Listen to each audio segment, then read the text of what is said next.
Hello guys, how are you doing today? Today we're going to study Parsha Yitro. Parsha Yitro, we just got 10 commandments on Shabbos, the last Shabbos. And it's not actually it's not 10 commandments, 10 phrases, 10 you cannot say commandment. Many people say it's commandment. In reality, commandment encourage you to do something. These more statements or it's the principles of Judaism. So I can say it's the 10 principles of Judaism. Based on that, all mitzvahs come from those 10 principles. So we're gonna study them a little bit, and I try to make it shorter because I did previous video a little bit longer, about 20 minutes. I understand everybody is busy, people have no time to really watch it, and I'll try to make it shorter. That's good news. And also previous Parshiot we talked about 3 questions. I raised 3 questions. Now we're gonna raise only 1 question, and we're gonna talk about this 1 question. So question number 1, it's only 1 question. Why this Parsha has name Yitro? So sometimes I can look down to my notes on the iPad, so just to be on track, because sometimes I can talk and I can just lose my track. So why Parsha has no name Yitro? It's strange, because Yitro, who was Yitro? Okay, he was father-in-law of Moshe, but it doesn't mean he has to give name to Parsha. Have you seen the Parsha with name Moshe? No. Have you seen Parsha with name Aaron? No. It was great people, or Miriam, but it was no name like that. And we have only few Parshiot named after people. And it was Bilam, which was very evil person, which was fighting with Jewish people. Korach, who was a Jewish person, but he was rebelling against Hashem and against Moshe. So it's like name has a little bit negative connotation. So that's why I'm saying it's not so many Parshiot named after people. And here we have Yitro, which you have to understand, is it positive or negative? Definitely it's positive, because Yitro was, who was Yitro? Yitro was a king of worshippers. So he knew all religions in the world. Whatever was there at that time, it was like we say paganism, so idol worshippers. So it was, people were bowed down to idols. Doesn't matter what. They could say, okay, tree is idol, sheep is idol, a river Nile is idol, wind is idol, sun is idol. So we're gonna bow down to all of them. So in India, even today in India, we have they bow down to cows. Cow for them is like a holy animal. So sometimes it happens. We cannot do anything about it. We have our own trade union, our own direction. Judaism, we bow down only to Hashem. No people, no animals, no nothing. We don't accept it. We accept only King of the universe, Almighty, and we confess only to Him, not to people. We talk to Him only if we have some kind of feelings we would like to express or say, excuse me, we're gonna say it only to Hashem. Or to people if we really feel bad that we did something wrong to the certain people. So we say, excuse me to people. We don't say, excuse me to Rabbi.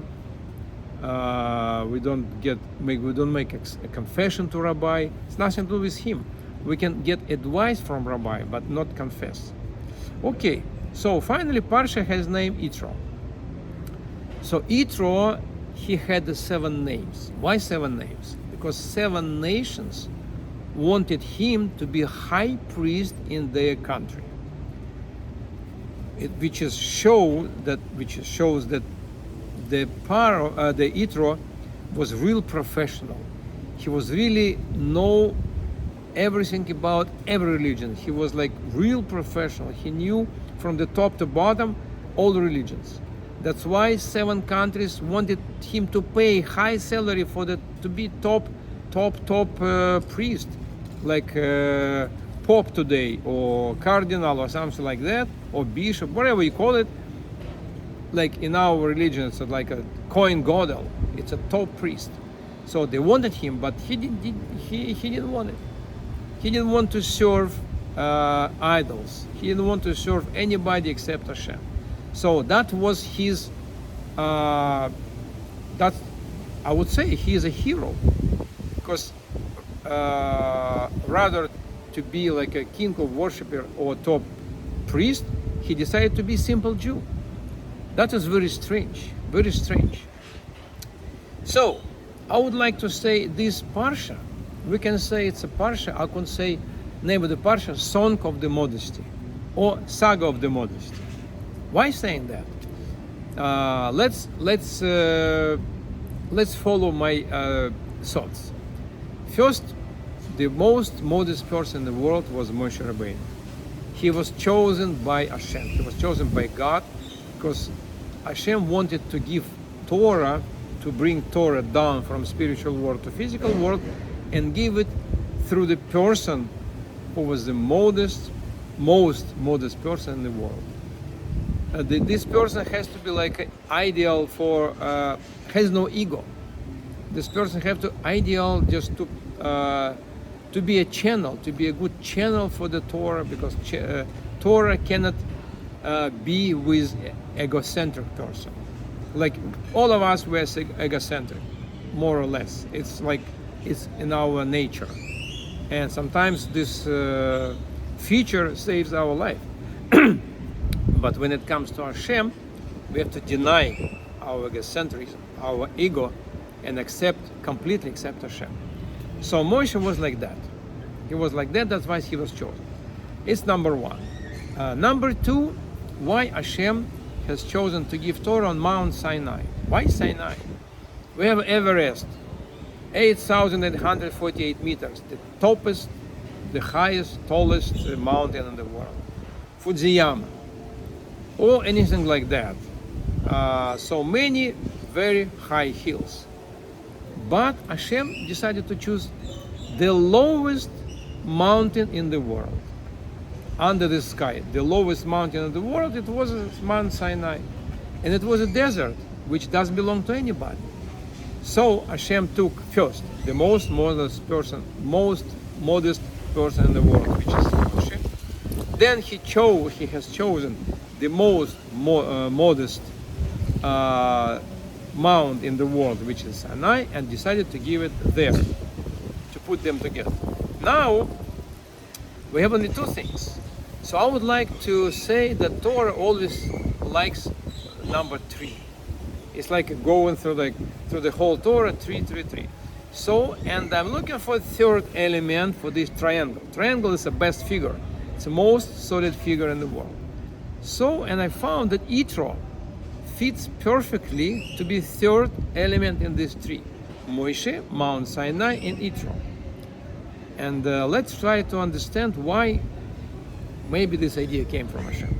So why Yitro?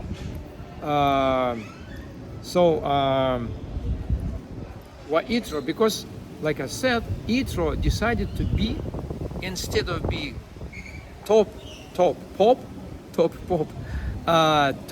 priest, he decided to be simple Jew. Isn't it a modesty? Tell me, what does it mean modesty? I think it's a real sign of the modesty. And interesting parallel, I just thinking that in the book of Tanya, Alter Rebbe, the first Lubavitcher Rebbe, he mentioned 5 categories of people. It's a tzaddik, which is good.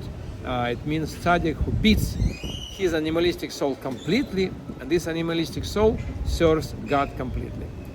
Then tzaddik who beats his animalistic soul completely, but it has place. Sometimes it wants something. Then we have a Beinoni, which is middleman. He is not Rasha, he is not evil person, and he is not tzaddik yet. It means he's not making aware, he's not sin, he doesn't do bad things, but he is not tzaddik yet. Then we have two kinds of Rasha. Rasha is a bad, evil person. Rasha who has still godly soul, which encourages him to do good things. And the final Rasha, Gamur, who has nothing to do with good things, nothing to do with God, nothing to do with even good steps in his life. He's completely bad, which is very hard to find this person, because even very bad person, he can love his parents, he can help other people. So it's like almost impossible to find person who is completely bad. So if we consider these 5 categories, I would say Mount Sinai is complete tzaddik gamur. Mount Sinai has nothing bad, has no evil inclination, has no struggle inside. So it's a tzaddik gamur. Moshe Rabbeinu, unfortunately, I would say I found, yeah, now I say seduces thing. Unfortunately, in my own vision, Moshe Rabbeinu is not tzaddik gamur, not complete tzaddik. Why? Because few times in Torah he was angry. It means his evil inclination, his animalistic soul, still has place. For example, Moshe struck the rock with his staff. Remember, he was angry. Then he was angry at Aaron and his sons, and he could not say something because he was very angry. So I would say it's my opinion, and Yitro in this out of this category, he's Benoni, he's middle person, he's like us, Balchuva. I can say Balchuva. So we are Balchuva, who was born in USSR, who was not born in the Frum family at the birth. So we had so many struggles in our life. We had so many tests in our life. And we came to Hashem intellectually, by our intellect. So the same Yitro. Yitro came to Hashem by his intellect. He was going through up and down like an American Holocauster. He was on the top, he was on the bottom, and he was like, if you remember, he was kicked off from Egypt by Paro. He was like a refugee. So, and even after that, he just became normal person, and he wanted to be a simple Jew. Not top priest, he wanted to be a simple Jew. That's good sign for us. That's good example, a living example for us. We have to be just simple Jew. Just follow the Torah, follow commandments, and Hashem will give us our personal Torah, like He gave to Moshe, He gave to the whole world, and He gave it to Yitro, saying you are a good guy. So let's guys be a good Jew, follow commandments, and by doing this we'll bring Mashiach Tzidkeinu. Let it happen today. L'chaim. Thank you very much.